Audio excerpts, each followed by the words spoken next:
Hello, this is Morel Bernard with the continuing story of A Christmas Story, The Burglar, The Blizzard in New York. Last words were, this was to Jeffrey the explanation of his whole life. This was what men were made for. And by the way, please subscribe, please share these videos, much appreciated. Once, as they stood resting, the wind, which fortunately had been at their backs the entire trip, hurled her against him, where she remained an instant, too weak to move. It was he who set her gently on her feet again. The latter part of the journey she made almost wholly by his help, and when they stood before the piazza, she could not have managed the little step had he not virtually lifted her up. He took her directly to the library and laid her on the sofa. The fire, owing to the absence of McVeigh, had gone out. It took Geoffrey some time with his benumbed hands to build a blaze. When he turned toward her again, she was sleeping like a child. The sight was too much for his own weariness, and reflecting that McVeigh was either gone or still safe, he stretched himself on the hearthrug and was soon asleep also. It was after 2 o'clock in the afternoon when he awoke. He must have slept 3 hours. He looked at the sofa and saw the girl still sleeping peacefully. He almost wished that she would never awake to all the dreadful surprises that the house held for her. Her eyelashes curled long and dark on her cheek. Geoffrey turned away quickly. He had awakened with a sudden, disagreeable conviction that people have been known to smother to death in closets. He stole quietly from the library and ran upstairs with not a little anxiety. Indeed, so great was his dread that he would have been really relieved to see the closet door standing open as an immediate proof that it did not hide a corpse. It was, however, locked as he had left it. But as he hastened to undo it, a voice from within reassured him. "Well, where have you been all this time? You may be thankful I'm back at all. It did not look like it at one time." "Where is Cecilia?" "Downstairs, asleep." McVeigh gave a little giggle. "Ah," he said, "I bet you have had the devil of a time. I bet you wished once or twice that you had let me be the one to go." "It wasn't child's play." "Child's play? I rather think not. These things are all well enough among men, but women—" He waved his hand. "So sensitive, so cloistered." "Your sister behaved nobly," said Geoffrey severely. "Bound to, Holland, bound to. Still, it must have been a shock." "It was a hard trip for any woman." McVeigh looked up. "Oh," he said, "I wasn't speaking of the trip. I meant about me. What did she say?" "She did not say anything. She went to sleep." "She did not say anything when you told her I was booked for the penitentiary?" "Oh," said Geoffrey, and there was a slight pause. Then he added, "Why should I tell her what she must know? I tell you, she knows nothing about my profession. Your profession. Hasn't a notion of it. What with my sister's coat on her back, and the Innes bag in her hand?" "No." McVeigh drew a step nearer. "You see, I told her that I had found a second-hand store where I could get these things from. Nothing." He chuckled, and Geoffrey withdrew with a look of repulsion that evidently disappointed the other. "That was a good idea, wasn't it?" he asked with a faint appeal in his voice. She thought it was likely, anyhow. "She must be very gullible," said Geoffrey brutally. "Or else," said McVeigh with a conscious smile, "I must be a pretty good dissembler." At this acute instance of fatuity, Geoffrey, if he had followed his impulse, would have flung McVeigh back in the closet and locked the door. Instead, he said, "Come downstairs. I want to look up something to eat." "Thank you," said the burglar. "It would be a good idea." You need not thank me, said Geoffrey. I don't take you with me for the pleasure of your company, but because I don't dare let you out of my sight. MacVeagh, as was his habit when anything unpleasant was said, chose to ignore this speech. You know, he said as they went downstairs, I suppose that most men shut up in a closet for all those hours would take it as hardship, but to me it was a positive rest. I really, in a way, enjoyed it. It is one of my theories that everyone ought to have resources within. Now I dare say you were quite anxious about me. I never thought of you at all, said Geoffrey. After I got in, I went to sleep for 3 hours. MacVeagh looked at him once or twice in surprise.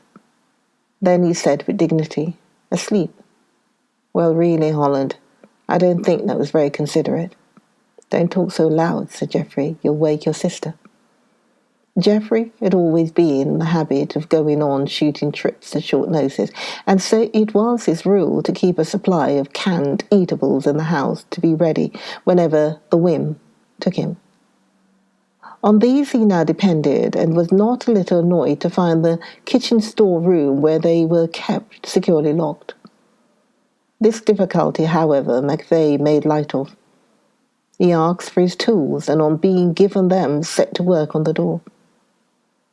Have you ever noticed, he said, the heavy-handed way in which some men use tools? Look at my touch, so light, yet so accurate. I take no credit to myself, I was born so. It's a very fortunate thing to be naturally dexterous.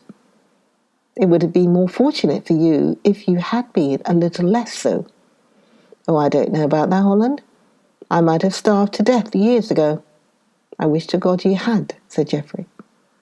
MacVeagh shook his head faintly in depreciation of such violence, but otherwise preferred to pass the remark by, and they soon set to work heating up soup and smoked beef. When all was ready and spread in the dining room, this was MacVeagh's suggestion. He said food was unappetizing unless it very nicely served.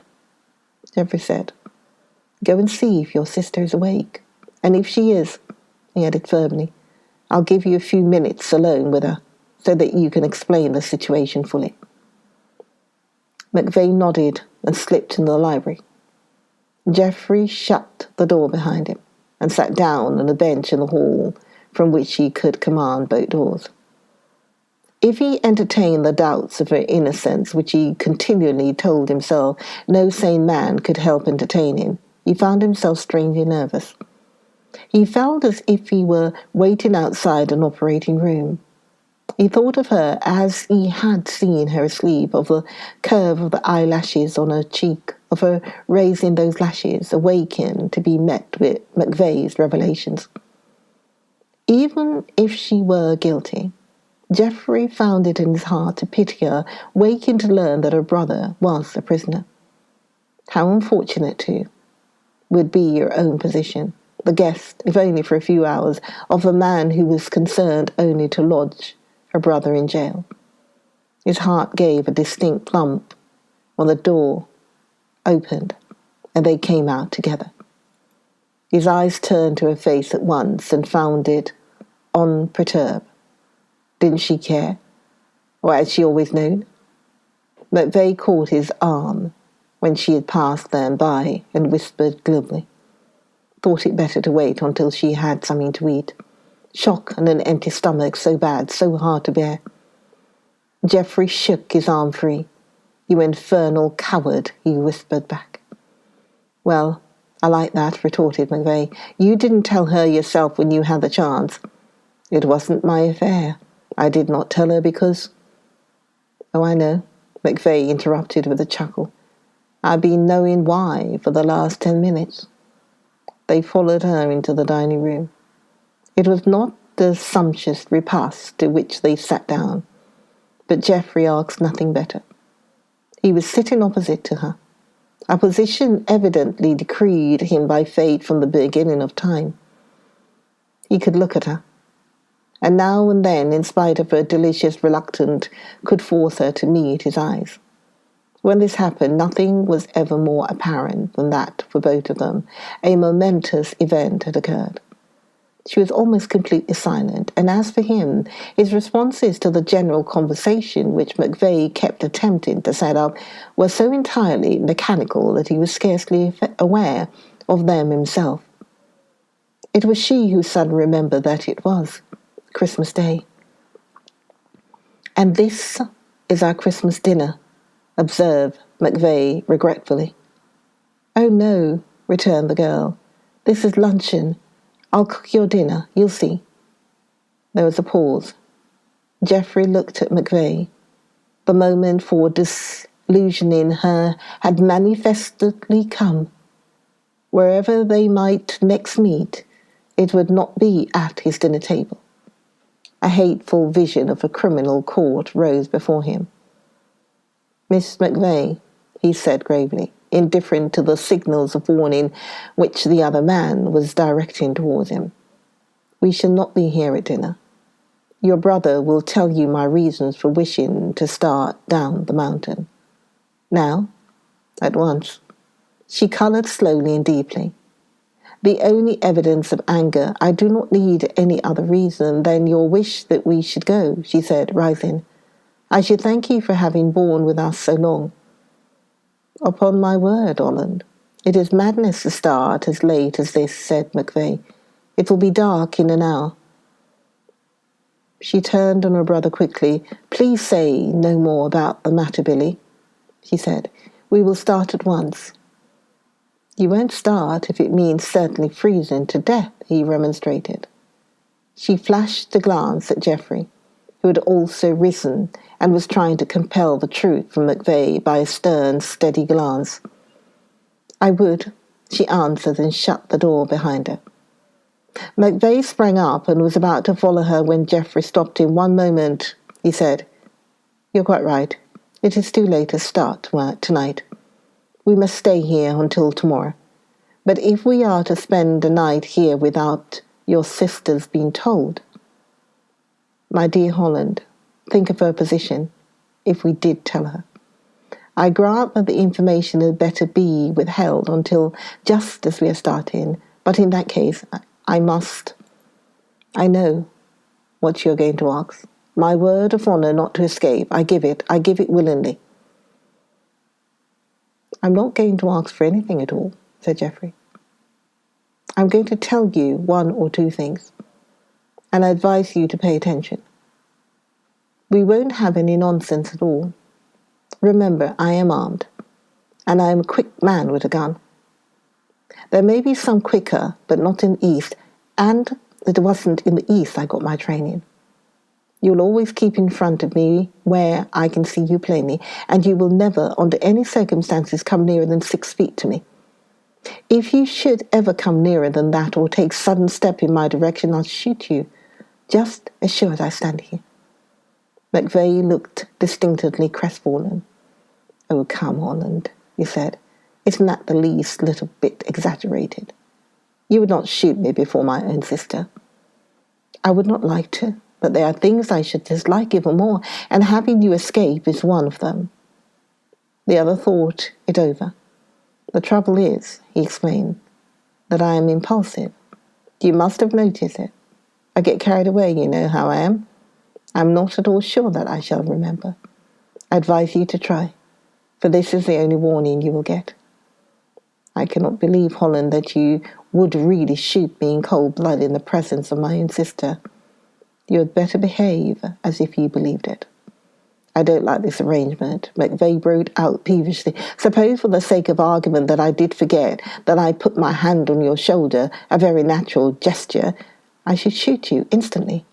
But fancy the shock to Cecilia. Not more of a shock, perhaps, than discovering that you are a thief. And another thing, it may be very gay and amusing to be forever fooling about the subject, but I advise you against it. It does not amuse me." "Oh, be honest, Holland. It does. It must amuse you. It is essentially amusing. It won't amuse her, or you either, when she finds out that you are not only a thief, but that you have been able to find amusement in deceiving her." Again, McVeigh's gaiety seemed momentarily dashed. "Very true," he said. "I had not thought of that. But then, he added more brightly. Who can tell if it will actually fall to my lot to tell her? Things happen so strangely. It may turn out that is your part. It may, said Geoffrey, but only because I have had to shoot after all. With which he opened the door, and they returned to the library. Cecilia was not in the library, and McVeigh, without comment on her absence, turned at once to his book. If you won't think me impolite, Holland, I'll go on with my stern. Conversation is always a great temptation to me. But I have so little opportunity to read that I feel I ought not to neglect it, especially as your books are so unusual. He settled himself to Tristram Shandy with appreciation, but Geoffrey could not read. He sat indeed, with a book open on his knee, but his eyes were fixed on the carpet. The knowledge of the girl's presence in his house distracted him like a lantern swung before his eyes. He gave himself up to steeping himself in his emotion, which in some situations is the nearest thing possible to thinking. Geoffrey's success with women had been conspicuous, as was natural, for he was good-looking, rich, and apparently susceptible. As a matter of fact, however, his susceptibility was purely superficial. For this very reason, he was not afraid to give it full sway. The deeply susceptible man learns to be cautious, to distrust his feelings. But Geoffrey had always too truly recognized his fundamental indifference to have any reason to distrust himself. He had never been in love. Like Ferdinand, he, for different virtues, had liked many women, although in his case it had not always been necessarily virtues that had attracted him. But there were certain women who had always appealed to him for some conspicuous quality or characteristics, who for one reason or another pleased him, to which one side or another of his nature responded. He had often thought that if he could make up a composite woman of all of them, he might be in great danger of falling in love. But now he was aware that his whole nature responded to the attraction of the girl upstairs, as a dog answers instinctively to the call of its master. He could say to himself that she was this or that brave and beautiful, but he knew that such qualities were but an insignificant part of the total effect. His reason could find causes enough to approve her, but something more important had gone ahead and made straight the paths of his reason, something which transcended it, and which, in case of a divergence between the two, his reason could never overcome. For of course the realization of McVeigh and all his present implied fell coolly upon his exaltation. By no means had Geoffrey said to himself in so many words that he was in love. Far less had anything so definite as marriage crossed his mind.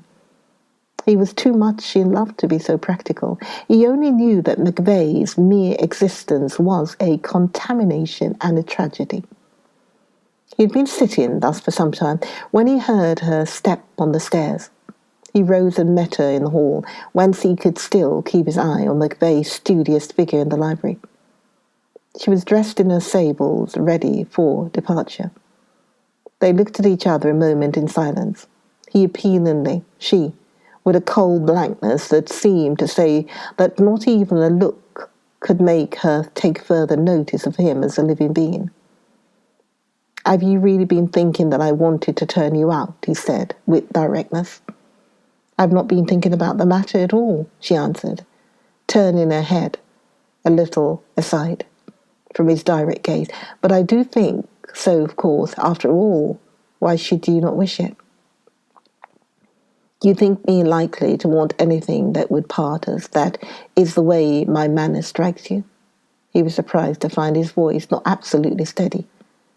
She favoured him with a short stare from under her lids. "You seem to forget that I have your own word that you insisted on our going. Possibly You have changed your mind, but I have made mine up." She made a motion as if to pass in and go on towards the library. "I have changed so completely since I saw you," said Geoffrey, "that I scarcely recognize life in this ecstasy. That is the only change. Am I likely to turn you out when I have been waiting all my life for you to come?" It had been with her own dreams, her own incredulity, but with which she had been fighting quite as much as with Holland. And the charm began to work once again. She said very coolly, "You are very kind, but as you said, we ought to be starting. Or have you forgotten saying that? Be just. You knew I was going too. You knew I urged our going because. Well, why?" Her look was still more half-shut lids, but the lines of her mouth had softened by not a little. "There is a danger of being snowed up here. Now I appreciate that there would be greater danger in starting out so late, and equally desperate for me, whatever we do. Desperate. If you only want an opportunity to think so meanly of me, to hate me, as your look said. I do not hate you. You are very eager to be rid of my company. I did not understand. You are going to stay until we can go safely, not longer." As this was a question obviously impossible to answer directly, she said, "We are under sufficiently large obligations to you already." And Geoffrey, about to answer, looked up and saw McVey was observing them with satisfaction, so that words froze on his lips. Here was the whole bitterness of the situation concentrated. To be observed at all in a moment of genuine emotion was bad enough, but to be observed by one who so plainly hoped to profit was unbearable. Never, said Geoffrey to himself at that glance of triumph from McVey's clear little eyes, never should any influence lead him to let a thief slip through his fingers. He realized, too, for the first time, that he could not hope for another word alone with Cecilia. McVey must always be present.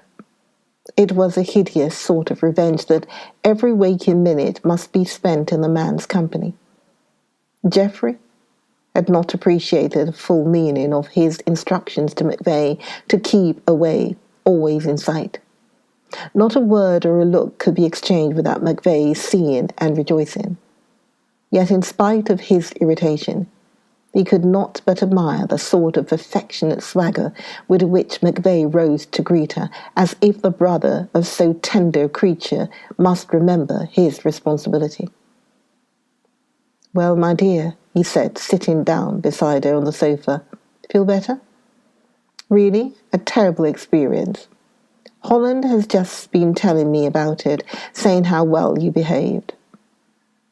Geoffrey favoured him with a scowl behind her back. "A perfect heroine, so he says." "Mr. Holland's very kind," said the girl. "Kind?" cried McVey enthusiastically. "Kind? I should rather think he was. Why, I could give you instances of his kindness." "You need not trouble," said Geoffrey. McVey smiled at his sister as much as to say, "What did I tell you? So modest, so unassuming." To Geoffrey, this sort of thing was unspeakably painful. He was willing enough to meet McVey in a grim interchange over his strange combination of facility and crime, of doom and triviality. But when it became any question of playing upon Cecilia's unconsciousness of the situation, he read. Yet a little discernment would have shown him how natural, how encouraging from his own point of view her unconsciousness was. To fall in love thoroughly is sufficiently disconcerting. Which of us needs to be told that it is an absorbing process, that life looks different, and that all past experiences must be reviewed in the light of this unexpected illumination? And if this is true of the more usual forms of the great passion, what is to be said of a girl who in a single day sees and loves the rescuer?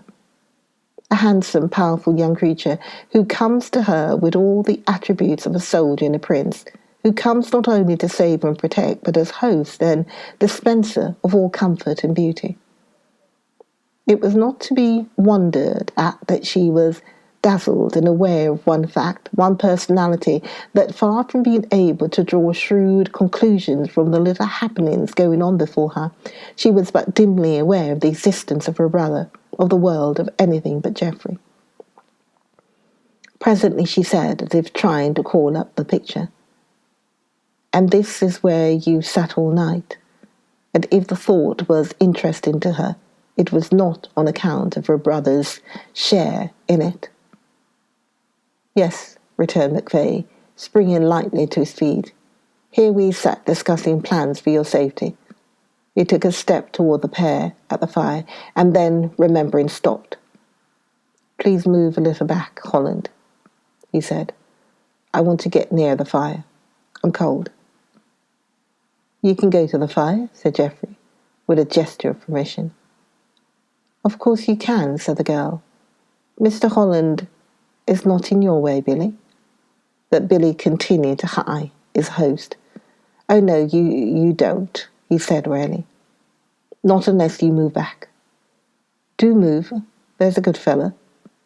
And Geoffrey laughed and moved, somewhat to the girl's mystification. She forgot to wonder, however, in pursuing the more wonderful train of thought which had already been occupying her. Suppose that their plans for her relief had been decidedly differently.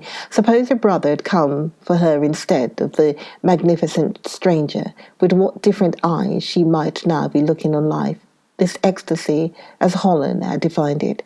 Curious to know by what accident she had been so blessed, she asked.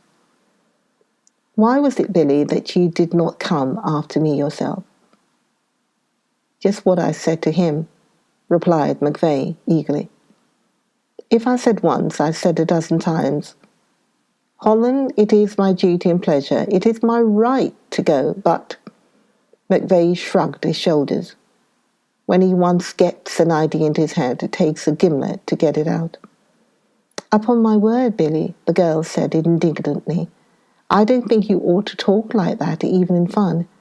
You know perfectly well that Mr. Holland only insisted on going because he thought he was better able to bear the physical strain." "Physical strain?" exclaimed MacVeigh, colouring to the roots of his sandy hair from pure annoyance. "I don't know what you mean. Holland is, of course, a larger man than I, but not stronger. Oh well, as far as mere brute force goes, perhaps, but in the matter of bearing physical strain you betray the most absurd ignorance. It is well known scientifically that medium-sized men like myself, when their muscles are at all developed, and you know my muscles, are better fitted for endurance than any of these overgrown giants." "Then," said she calmly, "if you knew you were better fitted, I can't see why you did not go." "You are not quite fair to your brother," said Geoffrey, interrupting. For MacVeigh looked as if he would explode in another moment under the sense of injustice. "He did propose going himself, but I would not let him. I made it a personal matter." "Very personal," replied MacVeigh with feeling. "I'll just explain how it was. Last night, as soon as I realized how bad the storm was, I made up my mind that I had better attempt to enter the house. I succeeded after some trouble, came to this room, turned on the light, a spooky thing, an empty house, picked up a book, had quite forgotten my position, the world, everything, when a voice at my elbow said, 'Fond of reading.' I was never more surprised in my life. I felt distinctively caught, an interloper. And to make matters worse, I saw that Holland did not at once recognize me. I made every effort to leave, but he would not hear of such a thing. He made it perfectly plain, in fact, that it was his wish to keep me. I yielded. That I think, Holland, is a pretty accurate account of the night's proceedings, isn't it?" Geoffrey did not answer. His soul rebelled at the farce, and at MacVeigh's impressible enjoyment of his own abilities. As Holland met the twinkling joy of those small blue eyes, he wondered if he would not be doing mankind a favour by putting a bullet into McVeigh before the dawn of another day. Unconscious of this possibility, McVeigh continued to his sister. "Well, it has all been a painful experience for you, my dear. A long and dangerous adventure for a woman, but you were at least warmly clad. A handsome coat, is it not, Holland?" "Very," said Geoffrey chillingly.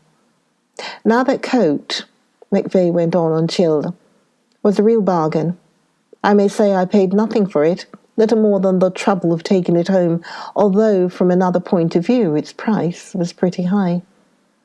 "Really, Billy, I don't think Mr. Holland is interested in our bargains." "In some, he is." "Yes, indeed," said Geoffrey, eyeing McVeigh with a warming glance.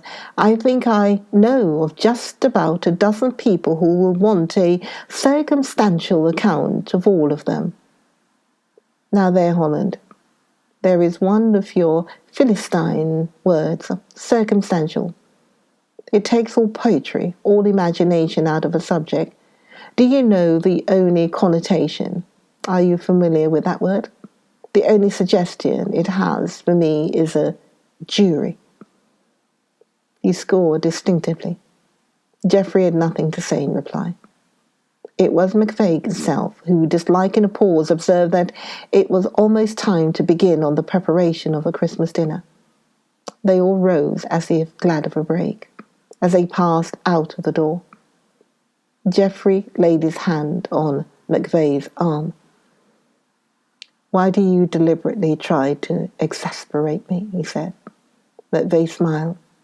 "Why do little boys lay their tongues to lamp posts in freezing weather? Don't I amuse you? Be candid." "No." McVeigh looked regretful. "As I remembered you, Holland, as a boy, you had more sense of humour," he said gently. In the kitchen, McVeigh made it evident that his talents were for organisation rather than for hard labour. He drew a chair near the wall and, tilting back at his ease, watched Geoffrey and Celia at their work. Geoffrey, engaged in lighting the range fire, looked up at her as she moved about filling the kettle and washing out pots and pans, and thought that he and she presented the aspect of a young couple of the labouring class with no further ambition than to keep a roof over their heads. He almost had it in his heart to wish that they were. She proved herself infinitely more capable than the two men had been, discovering tins of butter and soup and sardine, a package of hominy, apples and potatoes in the cellar, and an old box of wedding cake, which, with a burning brandy sauce, she declared would serve very well for plum pudding. Manual labour was such a novelty to Geoffrey that he soon forgot even his irritation against McVeigh, and the triangular intercourse was more friendly than before, until marred by an unfortunate incident.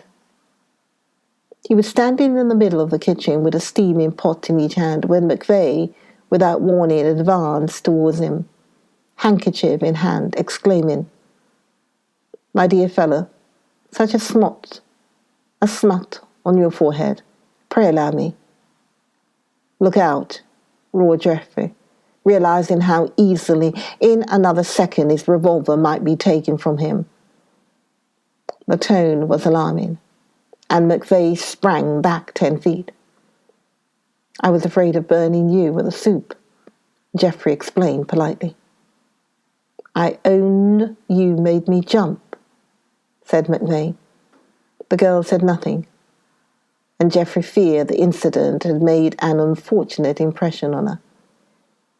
It appeared to be completely forgotten, however, when they presently sat down to their Christmas dinner, of which they all expressed themselves as inordinately proud. There was canned soup and sardines and toasted biscuits, canned corned beef, potatoes and fried hominy, bacon, potato salad, a bottle of champagne, and finally the wedding cake. Now, to say that by the time dessert was put on table, McVeigh was drunk would be to do him a gross injustice. All the more genial side of his nature, however, was distinctly emphasized. The better part of a quart of champagne had not produced any signs of intoxication. His eyes was clear, his speech perfect, and he was more than usually aware of his own powers, confident of appreciation. As he finished his share of cake, he rose to his feet, and leaning the tips of his finger on the table, addressed Geoffrey. "My dear Holland," he said, "I will not wish you a Merry Christmas, for it has already been as merry as it lain within my poor capacity to make it. Let me, however, express my own gratitude to you for this delightful occasion.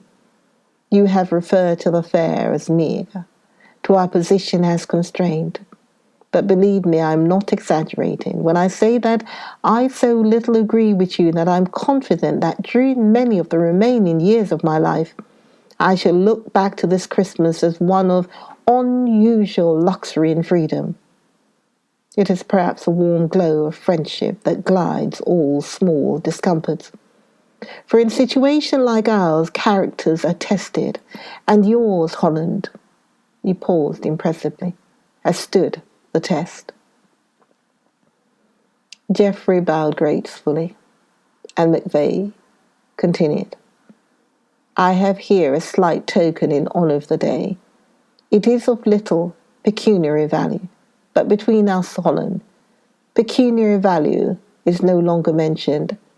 I feel that it will be recommended to you more than mere word could recommend it by the fact that it is peculiar, my own as few human possessions can be said to be.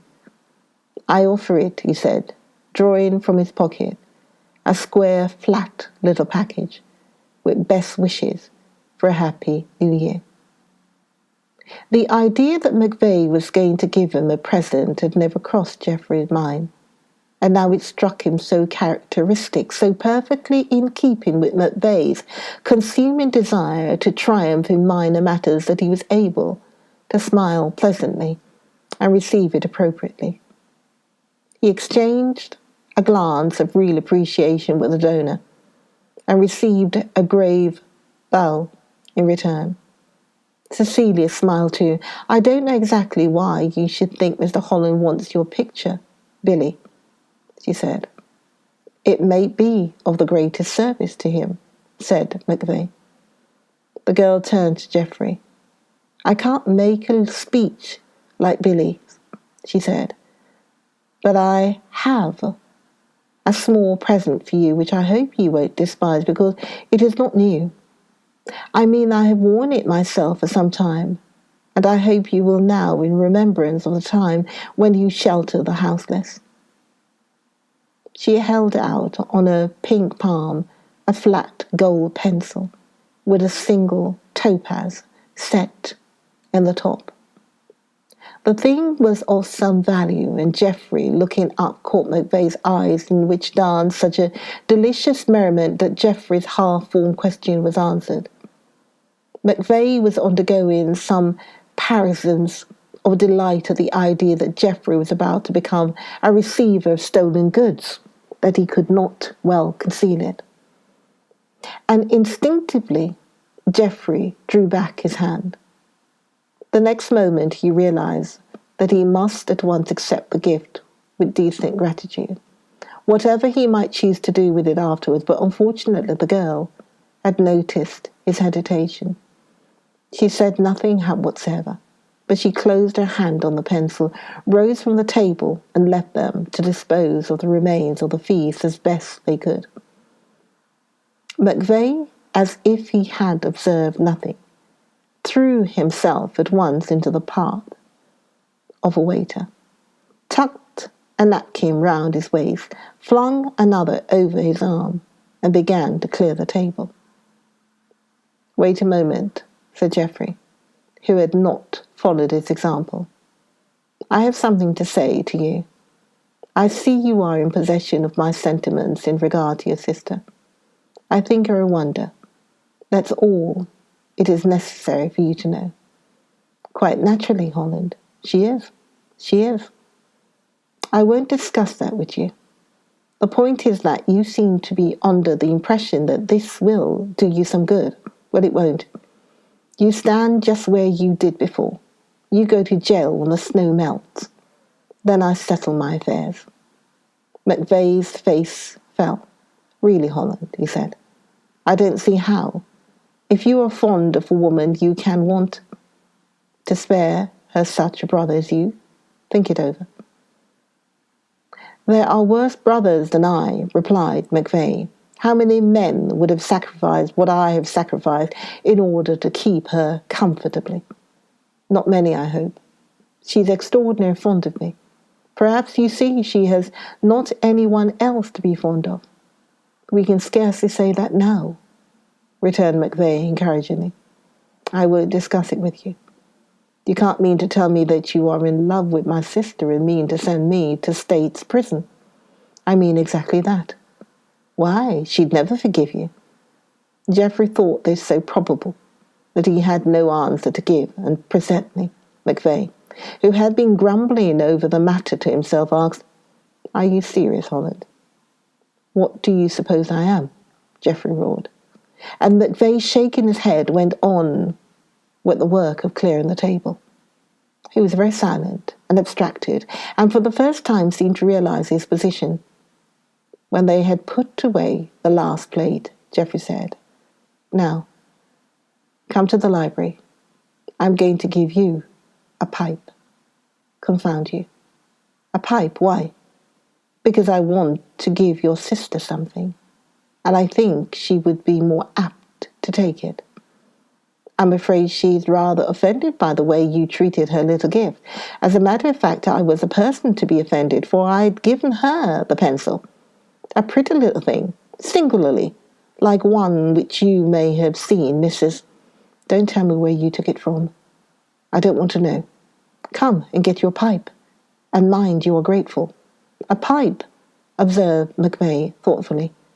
I think I'll take that large meerschaum on the mantelpiece. Geoffrey laughed.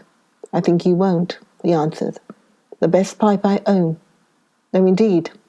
You'll take a horrid little one that won't draw. It will be just the thing for you. Join me for the next video. So join me for the next video of A Christmas Story. Find out what happened. Join me in the next video. Morale saying, see you then. Okay, bye-bye.